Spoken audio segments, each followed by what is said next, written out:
अहिले हेर्न सक्नुहुन्छ म भर्खर सुतेर उठिरहेको छु। अहिले हामी जानेछौँ घुम्न प्लान। मेरो र दाइको कुरो भएर अहिले हामी जाँदैछौँ बाइकमा बसेर सररर।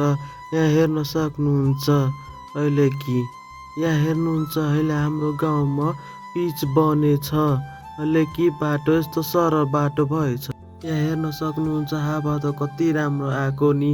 मेरो कपालै उड्ने गरी त हावा चल्यो नि। अहिले पुगे त हामी यहाँ हेर्न सक्नुहुन्छ दुईटा ट्राफिक सलाम ठोकेको। अहिले हेर्न सक्नुहुन्छ विराटनगरको गेट। हेर्न सक्नुहुन्छ अहिले हामी जस्तोको पुल पुगे। नेपालको झन्डा पनि हेर्न सक्नुहुन्छ। एकछिन हामी बसेर हेरेको त यहाँ ट्राफिकले चेकिङ गरिरहेको छ जो सिक्लनमा। अझै अगाडि गएको त खाली बाटो भयो। अझै अगाडि गएको त सिल्मा होल त कालो भएर अहिले भर्खर बनिरहेको छ। त्यो बाइकको तेल सकेर हाम्रो बाइकको तेल हाले बिचमा भएर गड्डा भयो। सिसा हेर्दाखेरि सिसै फोहोर रहेछ।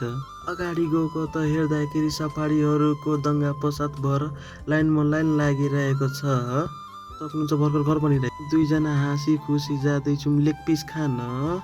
बिचमा आएछ जङ्गलको बाटो। अझै भित्र जाँदाखेरि यहाँ कचरा डिपार्टमेन्ट भएछ। सरसफाइ गरिरहेको छ। इगोको पसल पियो किन्न जाँदाखेरि भट्टी हामी बस्यौँ मजाले खानालाई। आयो लेग पिस र चरपटी। हामी मिठो तरिका खाएको छु यम यम गर्दैखेरि स्वाद मुखमा लिएर मिठो तरिकाले हानेर बसिरहेको। यति साह्रो मिठो कसरी भयो नि भनेर स्वादले खाँदाखेरि कति साह्रो मिठो भयो नि।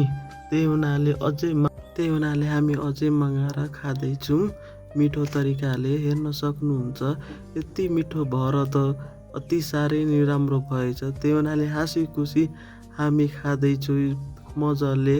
हेर्नु सक्नुहुन्छ यहाँ हेर्नु मान्छेहरूको पनि भिड छ। खाँदै खाँदै यम यम गर्दैखेरि अङ्गुला चाटी चाटी हामी लेग पिस मैले टुटाएँ मुखमा हालेँ खाँदैछौँ यम यम गर्दै। हेर्न सक्नुहुन्छ सिन अहिले कि जस्तो कि यहाँ हेर्न सक्नु। यतिमा हाम्रो सक्यो। ब्लग लागेको बेलामा लाइक कमेन्ट सब्सक्राइब गरिदिनु हस्। धन्यवाद। By by.